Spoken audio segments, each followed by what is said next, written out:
Bab 34. Mas Reno, kamukah itu? Dari mana? Tanya malah saat aku membukakan pintu mobil untuknya. Dari bank, sahutku sambil bergeser. Kamu yang nyetir dong, aku capek banget. Oke, kamu kelihatan lusuh banget. Kenapa? Ada masalah lagi? Malah mengambil alih setir mobil. Banyak, stres gua. Capek banget. Tahu nggak sih, desisku menyandarkan kepala di sandaran kursi. Refreshing dulu yuk. Kemana? Aku minta kau nganterin aku ke tempat fitness. Kurusin badanku yang kloyor-kloyor ini. Sesak nafas tahu nggak? Kamu nggak gendut amat kok Mel. Santai aja lah. Gendut? Aku mau badanku seperti awal nikah dulu. Sanggahku sambil memejamkan mata. Rasanya lumayan istirahat sejenak meski di dalam mobil seperti ini. Kenapa sih kamu sedang berusaha biar suamimu klepek-klepek lagi? Bukan, aku nggak peduli kalau dia mah. Aku mau cantik untuk diriku sendiri, bukan karena orang lain. Oke, aku dukung. Setelah kamu telepon tadi, aku searching di Google tempat fitness yang paling cocok buatmu. Sama aku aja, kamu dan Rani sering fitness juga kan? Nggak bisa sama Mel, kamu itu baru melahirkan. Perutmu baru aja dibelah, mana boleh sembarangan. Jadi aku gimana dong? Jangan bilang kalau aku nggak boleh fitness. Gerutuku dengan mata masih terpejam. Bisa. Di gedung aku dan Rani fitness, rupanya ada kelas senam khusus untuk emak-emak habis lahiran. Kamu masuk kelas itu aja ya, mau nggak? Males ah, aku mau bareng kalian. Sudahlah, jangan dipaksa. Senam khusus untuk ibu-ibu yang baru lahiran itu juga kayaknya bagus. Memang bertujuan untuk mengembalikan postur tubuh para emak yang habis lahiran agar kembali seperti semula. Ikut itu aja ya. Terserah deh. Nah, gitu dong. Mobil melaju dengan kecepatan melambat, sepertinya jalan raya mulai macet sore ini. Para pekerja kantoran dan karyawan kembali ke rumah masing-masing setelah beraktivitas seharian. Aku sempat tertidur sebentar saat malam membangunkan. Kami sudah sampai di halaman sebuah gedung berlantai 3. Sepertinya kamu lelah banget Mel, kasihan. Kamu sergah malam menatapku lekat. Makasih, di mana ini? Tanyaku sambil menguap. Itu gedungnya, kita cari info pendaftaran dulu ya. Oke, bentar deh, masih pening kepalaku. Kembali kurebahkan kepala di sandaran. Kalau aku bisa bantu, apa yang bisa kulakukan untuk meringankan bebanmu, Mel? Aku tersentuh, kalimat malam membuat gairah hidupku kembali bergejolak. Kupaksa buka mata, kutekan rasa pening dan nyeri di kepala. Aku baik-baik saja, tenang, yuk kita turun. Mel, kamu sedang tidak baik-baik, aku sahabatmu. Cerita Mel, Rani sudah membantumu mencarikan pengacara, handal untuk mengurus gugatan pisahmu. Aku belum ngelakuin apa-apa. Bilang, aku harus apa? Kamu temen aja aku, kemanapun yang aku mau, itu aja. Udah sangat lebih dari cukup. Jawabku tersenyum semanis mungkin. Pasti, kapanpun kau butuh, telepon aja aku.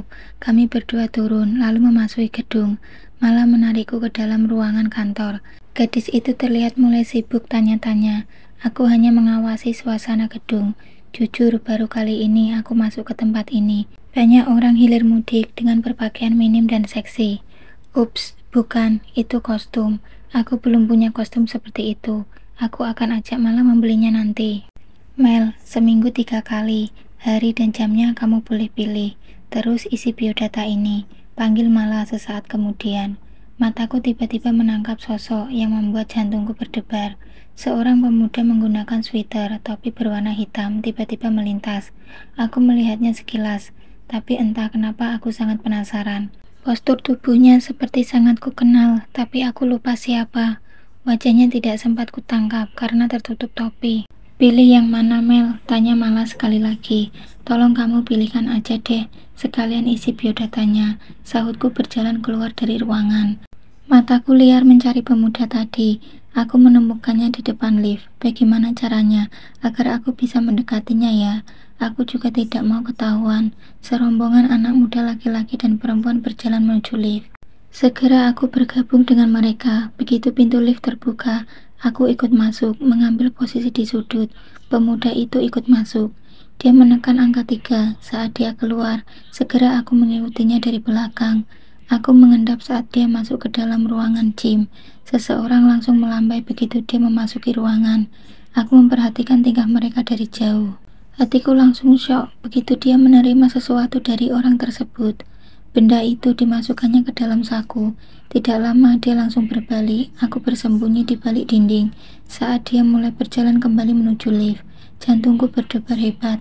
Topi sweaternya dibukanya sambil berjalan. Rambut panjang, kumis dan jambang acak-acakan tidak menghalangi ingatanku akan sosok itu.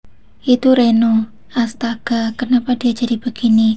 Tubuh kurus, mata cekung, rambut panjang, dan dia masuk ke dalam lift. Apakah aku harus mengikutinya lagi? Entah mengapa saat hati masih bertanya ragu, tapi kaki sudah melangkah. Tidak sadar, aku ikut masuk ke dalam lift. Pemuda itu bergeser memberi ruang tanpa melihat wajahku. Aku juga sengaja membelakanginya. Aku yakin dia tidak mengenaliku. Di lantai 2, 3 orang keluar dari lift. Tinggal kami berdua di dalam. Ku coba mengatur nafas agar tetap tenang. Siapa kamu? Kenapa mengikutiku? Tiba-tiba kedua tangannya mencengkram bahuku. Aku tersentak dan tersender ke dinding lift. Ku tatap tepat ke bola matanya, bola mata cekung mantan kekasihku. Mas, sergahku bergetar. Kamu Mel, gumamnya melonggarkan cengkraman. Iya, ini aku, melur, bisikku. Masih menatapnya sendu. Pemuda itu melepaskan tangannya, menunduk lalu bergeser ke arah pintu lift. Mas, apa yang terjadi? Kenapa begini? Tanyaku menatap punggungnya. Dia bergeming, pintu lift terbuka. Secepat kilat dia berjalan keluar. Aku berusaha mengejar, tapi gerakanku terhalang orang-orang yang mau masuk lift. Liar mataku mencarinya, tapi aku telah kehilangannya. Kusenderkan tubuh ke dinding, mencoba mengingat peristiwa yang baru saja terjadi. Mas Reno sempat menyengkram kedua tanganku. Aku sempat merasakan embusan nafas saat berkata-kata. Aku sempat melihat tatapan mata sayunya menembus tepat ke manik-manik mata. Mata yang dulu setajam mata elang, kini begitu cekung dan sayu seperti orang kurang tidur. Aku tersentak ketika ponselku berdering. Kurai benda pipi itu dan menekan warna hijau. Iya malah, aku segera datang. Aku baru ngeliat-liat suasana gedung, sahutku berbohong. Aku mengantar malah kembali ke rumahnya setelah singgah di sebuah toko busana terdekat. Tanpa semangat ku cari kostum untuk senam. Kamu nggak apa-apa, nyetir sendiri? Tanya malah khawatir. Nggak apa-apa, sahutku berusaha tersenyum. Kamu pucat banget, kenapa? Nggak apa-apa, cuma capek aja. Aku pulang ya. Oke, jangan lupa jadwalmu. Senin, Rabu, Jumat, jam 4 sore. Mulai lusa ya. Aku mengangguk lalu melajukan mobil perlahan. Bab 35. Mas Gilang berdarah. Toko sudah tutup saat mobilku memasuki halaman. Ku masukkan mobil ke dalam garasi, lalu melangkah gontai ke dalam rumah. Mereka sedang berkumpul di ruang keluarga. Mel, dari mana aja sih? Lihat, Cika sepertinya kangen banget sama mamanya. Tegur mama mertua saat aku melintas. Ku hampiri mereka, aku raih Cika dari gendongan ibu. Gilang sepertinya nggak keluar-keluar. Ada apa dengan anak itu? Tanya papa menatapku. Biar saya lihat, Pak, sahutku. Setelah puas memeluk dan menciumi putriku, aku melangkah ke kamar. Mas Gilang masih terungkap seperti tadi. Kamar masih berantakan seperti semula. Tapi kali ini dia tidak tidur. Buktinya dia langsung bangun saat tahu aku masuk. Gila kamu, teriaknya tiba-tiba menatapku tajam. Bola matanya seolah hendak loncat keluar. Kenapa? Sahutku berjongkok, mencoba mencari baju tidur untuk kupakai malam ini di antara tumpukan baju-baju yang telah berhamburan di lantai. Kenapa ponselmu nggak aktif? Aku nelpon kau berjuta kali, tapi nggak bisa. Pelankan suaramu, ada ibu dan ada orang tuamu di ruang keluarga. Nggak enak kalau mereka dengar. Kalau aku sih nggak peduli, ketusku. Kenapa ponselmu nggak aktif? Dari mana aja kau? Kau habis ngelabrak Harum kan? Kau sengaja mengundang warga kampung untuk mencederai mereka. Harum dan ibunya berdarah, itu semua ulahmu kan? Kau juga memaksa Harum bikin status di Facebook untuk mempermalukan dirinya, iya kan? Mas Gilang memberondongiku dengan banyak pertanyaan yang menyudutkan. Oke, nanti ku jawab, aku mau mandi dulu, sahutku sambil tersenyum acuh. Jawab dulu, perintahnya menarik kasar lenganku. Oke, aku jawab. Dengar, ponselku bukan tidak aktif, tapi aku memang sengaja memblokir nomormu. Puas. Kenapa kau lakukan itu? Karena aku tidak membutuhkanmu. Gak penting menyimpan nomor pengkhianat sepertimu. Oke, aku juga gak penting menyimpan nomormu. Kenapa kau ngelabrak Harum? Kenapa kau nyuruh orang kampung menyiksa dia dan ibunya? Kenapa kau? Cukup. Biar ku jawab, aku nggak ngelabrak dia. Najis banget ngelabrak perempuan sehina dia. Aku ke kampung sengaja untuk menjemput ibuku. Aku mau menjelaskan tentang rahasia perceraian kita. Dan ibunya sedang mengacak-ngacak warung ibuku. Warga kampung juga sudah ramai di sana. Aku naik pitan lah. Tapi tenang, aku nggak nyentuh mereka dengan tanganku. Tanganku ini terlalu bersih untuk manusia busuk seperti mereka. Kau, pria yang masih berstatus suami sahku itu mendelik tajam, tapi aku tidak gentar sedikit pun. Kenapa? Mereka ngadu padamu. Iya, sudah kuduga. Besok kalian mau nikah, kan? Selamat ya, ucapku tersenyum miring. Baguslah kalau kau sudah tahu. Nggak penting juga buatku. Terserah, kalian mau nikah, mau jungkir balik, aku tak peduli. Nggak peduli tapi kok kamu nyerang calon istriku. Bilang saja kalau kamu cemburu. Hehehe, aku cemburu pada seorang. Nggak banget. Asal kau tahu, aku sudah sangat tidak peduli padamu, Tuan Gilang. Baik, kalau begitu kenapa kau bermaksud menggagalkan pernikahanku? Apa maksudmu? Aku sama sekali tidak ada waktu buat menggagalkan pernikahanmu. Nggak sempat. Lalu, buat apa kau ambil uang itu? Kembalikan dulu uang yang kau curi itu. Aku mau menikahi Harum dengan uang itu besok. Uang apaan sih? Tanyaku pura-pura bingung. Uang yang kau ambil dari saku baju jasku. Teriaknya menunjuk baju jas yang acak-acakan di lantai. Hei, jangan sembarangan nuduh dong. Memang kamu punya buktinya, aku yang ambil uangmu. Enak aja nuduh-nuduh. Kau taruh di mana uangnya? Di brankas kan? Kau bahkan sudah mengganti kode untuk membuka brankas itu. Sini nomor sandi brankas itu. Boleh, sahutku menyebutkan angka-angka. Mas Gilang langsung menekannya. Pintu brankas terbuka. Matanya melotot lagi ke arahku begitu melihat brankas sudah kosong. Kau berdebah, Mel. Terserah.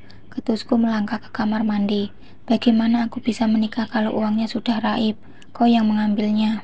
Mas Gilang seperti kesetanan. Dia mengejar dan hendak menangkapku dari belakang. Segera aku menghindar ke samping. Tubuhnya terjungkal, kepalanya terantuk sudut kloset kamar mandi. Darah merembes dari pelipis. Dengan tenang aku keluar. Pa, Ma, sepertinya Mas Gilang mabuk. Dia terjatuh di kamar mandi. Teriakku pura-pura histeris. Bi Ina segera membawa Cika ke kamar bayi. Ibu dan kedua mertuaku berlari masuk ke dalam kamar. Astagfirullah, apa yang terjadi di sini? Kenapa kamar ini seperti kapal pecah? Teriak ibu mertua. Di mana Gilang? Tanya suaminya meneliti ranjang yang tak kalah berantakan. Di kamar mandi, Ma, Pa, sahutku masih pura-pura histeris. Dengan panik mereka menuju ke kamar mandi. Mas Gilang dalam keadaan duduk di lantai, tangannya meraba pelipis yang berdarah. Kamu mabuk, kamu minum, teriak papanya memastikan keadaan. Tidak, Pak, aku cuma pening tadi, nggak sengaja terpeleset. Jawabnya menatapku tajam. Lalu kenapa kamar kalian berantakan? Apa yang telah terjadi? Tanya mama penuh selidik. Aku mencari sesuatu. Sudahlah, nggak usah kalian cerewet semua. Sakit kepalaku. Teriak Mas Gilang berusaha bangkit. Kamu berdarah, ayo bangun. Papanya membantu berdiri. Lalu memapahnya keluar ruang keluarga. Mama mertua langsung mencari kotak obat. Mereka sibuk mengobati pelipis sang durjana. Ibu menarik lenganku kembali masuk kamar. Aku mengikuti tanpa protes. Apa yang sebenarnya telah terjadi? Tanya ibu dengan tatapan menuntut. Dia mencari uang 10 juta yang diambilnya dari laci toko. Aku sudah menyimpannya di bank, sahutku ringan. Rapikan kembali kamarmu, ayo ibu bantu. Tidak usah, Bu, biarkan saja berantakan. Aku akan memindahkan semua pakaianku dari kamar ini ke kamar bayi. Yang lainnya biarkan saja. Kenapa? Aku tidak mau tidur sekamar dengannya. Kami sudah bukan suami istri lagi. Biasanya aku tidur di sofa itu, tapi setelah peristiwa ini, aku merasa tidak nyaman lagi. Baiklah, kalau itu keputusanmu. Ibu jangan bilang sama mertuaku kalau aku sudah menggugat cerai anaknya. Tidak akan, Mel. Tunggu saat yang tepat saja nanti. Tapi pakaian-pakaian ini harus dirapikan. Ibu mulai meraih pakaian yang berjajaran, dilipat dan dirapikan satu persatu. Terpaksa aku mengikutinya. Tapi gerakanku terhenti. Ponsel Mas Gilang di atas nakas berbunyi. Kuraih benda itu. Foto profil Harum menari-nari di layarnya. Darahku berdesis. Perempuan ini. Tanpa berpikir panjang, ku geser tombol hijau. Maksud hati aku akan mendampratnya. tapi mulutku terpaksa terkatup lagi demi mendengar tangisan meraung-raung. Mas Gilang, kamu di mana, Mas? Kenapa Mas Gilang belum datang juga? Mas udah janji hari ini datang ngantar uangnya kan? Tapi udah malam begini, Mas nggak datang juga. Mereka udah datang dari tadi nagihnya, Mas. Aku sama ibu nggak tahu mau bilang apa, Mas. Aku tercekat. Jadi mereka janji ketemu malam ini. Janji ngantar uang untuk yang 10 juta itu. Bab 36. Kupatahkan usaha Mas Gilang menipu orang tuanya. Aku tercekat. Jadi mereka janji ketemu malam ini. Janji ngantar uang yang 10 juta itu. Mas, rentenir itu barusan datang lagi. Dia ngamuk-ngamuk karena ibu udah janji malam ini udah ada uangnya. Dia ngancam jika besok pagi uangnya belum ada juga, maka dia akan menyita rumah ini. Mas Yanto juga marah-marah. Dia nuntut bagiannya. Dia kalah judi, Mas. Janjinya malam ini dilunasi, tapi Mas nggak datang-datang. Suara tangis harum semakin kencang. Ibu menatapku penasaran. Sengaja memang tidak ku speaker. Aku takut Mas Gilang mendengar dari luar. Mas, kenapa diam aja sih? Jawab. Atau Mas lagi di jalan ya? Jalan mau kemari. Ya udah, kami tunggu. Hati-hati ya, Mas. Oh iya, Mas Gilang nggak usah takut. Ibunya Harum nggak ada kok di kampung. Nenek sihir itu udah dibawa perempuan sial itu. Jadi kita bebas. Rencana pernikahan kita besok pasti sukses. Tuan kadinya juga udah dicarikan Mas Yanto. Meskipun hanya nikah secara siri, aku seneng banget. Akhirnya bisa jadi istrimu, sayang. Aku tersenyum geli. Kalimat Harum benar-benar menggelitik hati nuraniku sebagai istri pertama. Mas Gilang, Mas. Ku geser tombol merah, lalu ku ketik pesan untuknya. Sabar ya sayangku, aku masih di jalan. Ku lengkapi dengan emotikon gambar hati puluhan kali. Hanya beberapa detik langsung dibalasnya. Oh iya sayang, maaf ya, aku mengganggu perjalananmu. Dilengkapinya lagi dengan gambar hati lebih banyak. Aku tertawa geli, langsung ku hapus semua pesan barusan, lalu mengembalikan ponsel ke tempat semula. Mel, Mama mau bicara sebentar. Ucap ibu mertuaku tiba-tiba masuk. Iya Ma, ada apa? Tanyaku tanpa menghentikan aktivitasku menatap pakaian yang telah dirapikan ibu ke dalam lemari. Sepertinya Gilang sedang stres. Dia agak tertekan dan ketakutan. Sahutnya menghenyakkan tubuh di bibir ranjang. Sepertinya Mas Gilang sudah mengadu kepada orang tuanya. Oh ya, ketakutan kenapa Ma? Tanyaku pura-pura kaget. Ku kedipkan mata kepada ibu. Pasti putra kesayangannya telah mengarang cerita dan berusaha mempengaruhi orang tuanya. Begini Mel, Gilang takut berterus terang padamu. Sejak kau ambil alih toko, ATM, kartu kredit, dan rekening tabungan, dia nggak bebas lagi megang uang. Memang iya Ma, saya batasi keuangan Mas Gilang, karena saya takut dia main gila lagi di luar. Saya cuma jaga-jaga Ma, apakah saya salah? Tanyaku dengan suara lembut. Tidak, Nduk, kamu tidak salah. Cara kamu sudah benar. Mama juga nyaranin begitu kan. Masalahnya sebelum kejadian ini dia punya hutang di luar 10 juta, tambah bunga jadi totalnya 15 juta. Wow, udah nambah nih. Apakah keluarga Harum tadi sore minta tambah lagi? Setelah mereka dibecek-becek oleh ibu-ibu tadi siang, otakku liar menerka-nerka. Mama bukan membela dia, tapi nggak ada salahnya kamu bayarin dulu utangnya ini. Dia janji nggak akan pernah bikin utang lagi di luar. Usulnya memohon. Aku tercenung, pintar banget nih bu orang tuanya. Kasihan dia Mel, saking bingungnya sampai-sampai jatuh di kamar mandi. Kamar ini dia berantakan karena stres katanya, ujarnya. Ma, coba mama minta alamat temennya itu atau nomor rekeningnya, biar saya transfer sekarang juga ya. Ucapku membuatnya sumringah. Sebentar, sahutnya lalu keluar kamar. Bu, apakah Ma udah punya hutang sama rentenir? Tanyaku setelah mertuaku berlalu. Iya, sebulan setelah Harum ikut kamu ke kota waktu itu, dia langsung ambil uang panas. Surat rumahnya jadi jaminan. Dia belanja TV, kulkas, HP, mesin cuci juga bagi-bagi sama Yanto. Lalu pamer ke tetangga, katanya itu gaji dari Harum bekerja di kota. Ibu diam aja, nanti kalau ditegur dia mencak-mencak, sahut ibu. Oh, begitu. Kenapa memangnya? Mereka mau meras Mas Gilang, membayari utangnya.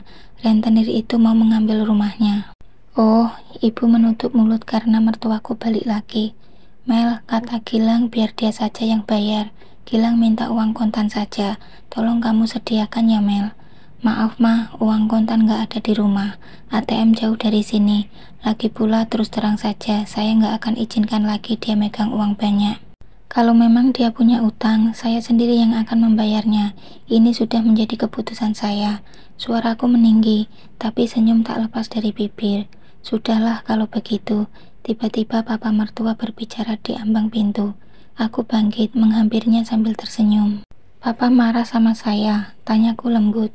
Tidak nak, kau sedang berjuang memperbaiki rumah tanggamu yang sedang goyah. Kami mendukungmu, kau tidak minta pisah saja, kami sudah sangat bersyukur. Jawabnya tegas. Pa, Gilang dilanda stres, kalau Melur tidak mau membayarnya, kita pakai uang kita saja. Ayo kita ke ATM. Mama mertua bangkit dari duduknya. Ma, tolong jangan campuri urusan rumah tangga saya. Tegasku menatapnya lekat. Dia terkejut, wajahnya memerah, sepertinya dia tersinggung. Saya tahu Mama sangat menyayangi Mas Gilang. Dia bahkan putra kesayangan Mama. Mas Fajar pernah bilang kepada saya, kalau Mama pilih kasih. Mama terlalu memanjakan dia. Maaf kalau saya berkata lancang. Justru karena Mama terlalu memanjakan dia selama ini, yang membuatnya dia jadi seperti sekarang ini. Melur, kau, serganya tidak percaya. Maaf Ma, saya sedang berusaha mempertahankan rumah tangga saya. Tolong jangan kalian campuri. Kalau Mama masih mau saya berada di rumah ini, jangan pernah lagi memanjakan Mas Gilang. Kalau Mama berani menyerahkan uang 15 juta itu, sekarang juga saya dan Cika keluar dari rumah ini. Melur, kau keterlaluan, jangan kau ancam-ancam orang tuaku seperti itu. Tiba-tiba Mas Gilang telah berdiri di samping papanya. Aku tidak mengancam, aku hanya memberi mereka pilihan. Sahutku tetap tegas. Mama di pihak Melur, Mama gak akan sanggup pisah dari Melur dan Cika. Melur sudah Mama anggap seperti anak sendiri. Sergah Mama dengan suara lemah. Mama serius? Tanyaku tidak percaya. Mama serius Mel, maafkan Mama, kamu benar nak. Mama telah salah selama ini, terlalu memanjakan dia. Sekarang sudah ada kamu dan Cika, kalian lebih berarti bagi Mama dan Papa. Maafkan saya sempat berkata kasar tadi, Ma.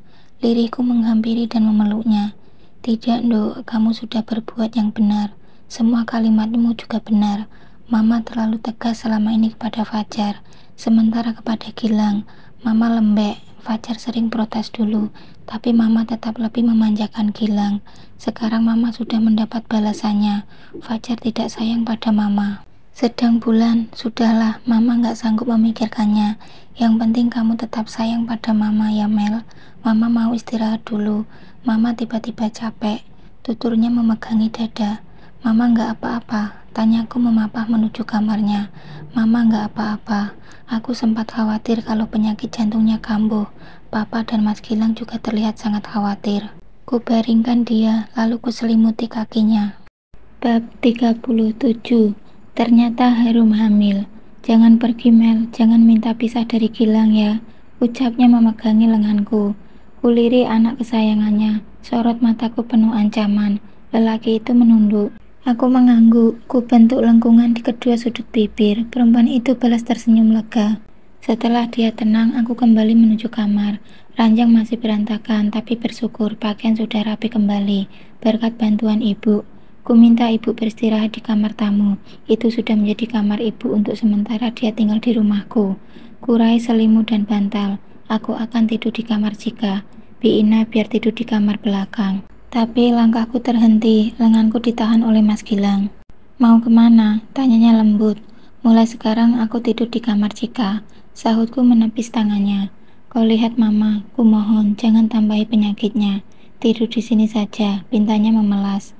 Maaf, aku jijik sekamar denganmu. Dan satu lagi, penuhi isi surat perjanjian yang telah kau tanda tangani. Atau ibumu duluan menghadapnya. Ancamku menatapnya tajam. Tunggu Mel. Mas Gilang kembali menangkap lenganku. Maaf, aku capek banget, aku mau tidur. Ketusku mengibaskan cekalannya. Duduk dulu, aku mau ngomong bentar.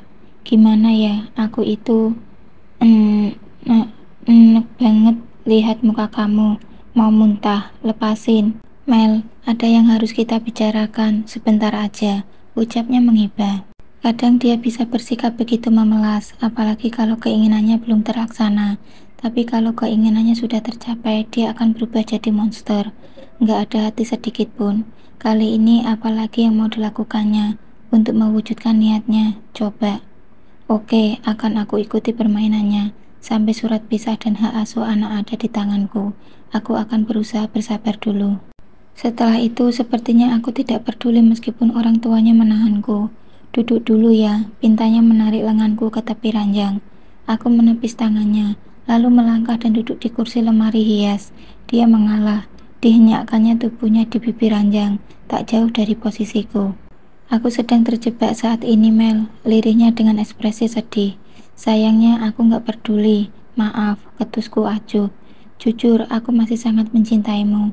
Aku khilaf, Mel, aku terlalu gampang memvonismu. Saat kau masih hamil dulu, kau jelek banget. Tahu nggak, wajahmu juga hitam-hitam, nggak jelas. Pipimu tembem, badanmu juga bau. Tapi itu semua rupanya bawaan orang hamil. Sekarang kamu sudah begitu berubah. Kamu cantik sekali sekarang, persis seperti gadis dulu, tuturnya dengan sorot mata sayu. Gila nih cowok, rayuan apa lagi ini?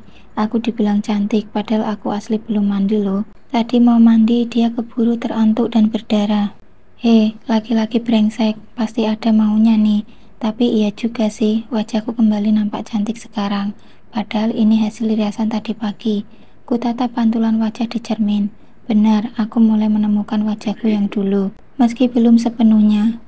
Mel, aku nggak mau kita pisah, tapi aku nggak bisa lepas dari harum, sergahnya kemudian. Aku tertawa miring, kubalikan tubuh, menatap tajam ke wajahnya yang kian serius. Aku nggak bisa lepas dari harum, Mel. Aku sebenarnya mau menyudahi segalanya. Aku sangat menyesal, tapi nggak bisa lagi, Mel, nggak bisa lirihnya. Dengan harum kok nggak bisa pisah. Oke, lanjutkan. Tapi denganku pasti kita bisa pisah. Bukan karena aku mencintainya, Mel. Bukan karena itu. Terserah, karena apapun aku tidak peduli. Kau tahu kan, Mel, ada kok orang yang beristri dua. Teman kamu juga kayaknya ada yang seperti itu. Ucapnya dengan nada pelan. Apa maksudmu berkata seperti itu? Bentakku menahan kaget. Kenapa kau tidak bisa menerima harum sebagai madumu? Aku akan bersikap adil pada kalian berdua. Ucapnya semakin lembut. Apa? Kau mau beristri dua? Aku dan harum? Hahaha. Aku tertawa jahat. Tawa yang begitu meremehkan. Kulakukan itu sebab dia duluan yang meremehkan aku. Aku tidak sanggup menahan tawaku. Tawa bukan karena ada sesuatu yang lucu, tapi tawa karena kehilangan akal. Sebenarnya kalau disuruh milih, aku lebih milih kamu. Kamu itu cinta sejati aku. Perempuan yang teramat sulit untuk mendapatkannya dulu. Sumpah, aku tak mau kehilanganmu, Mel. Tapi aku nggak bisa milih, Mel. Aku harus milih kalian berdua. Gimana ya, Mas? Aku itu udah nggak mau sama kamu. Aku jijik. Apalagi ngebayangin kau pernah tidur bareng harum. Di hatimu ada dia aja. Aku merasa terbakar. Apalagi kalau ingat kau peluk dia, kau ciumi dia, kau cumbu dia, kau... Sudahlah, aku sudah mendaftarkan gugatanku kok. Jangan dilanjutkan sayang, tolong cabut gugatanmu. Sebenarnya aku milih kamu, tapi aku nggak bisa ninggalin harum, dia hamil. Tiba-tiba dunia terasa runtuh di hadapanku. Kalimat Mas Gilang seperti petir yang menggelegar, seperti gempa yang meluluh lantahkan. Aku tercampak tak tentu arah. Maafkan aku, Mel, karena itu aku harus menikahinya. Yanto dan ibunya ngancam aku akan dipenjara. Nama baik papa akan tercoret, nama baik usaha toko kita akan tercemar. Ku coba memejamkan mata, lalu membukanya perlahan. Lelaki durjana itu menatapku dengan memelas. Mata sayunya semakin memohon. Jangan minta pisah ya, bukan hanya mama dan papa yang enggak bisa kehilanganmu, tapi juga aku. Maaf, sekarang aku sudah tidak ragu lagi, Mas. Kalau selama ini aku masih berpikir 1000 kali untuk menggugatmu pisah karena orang tuamu. Sekarang tidak, keputusanku sudah bulat.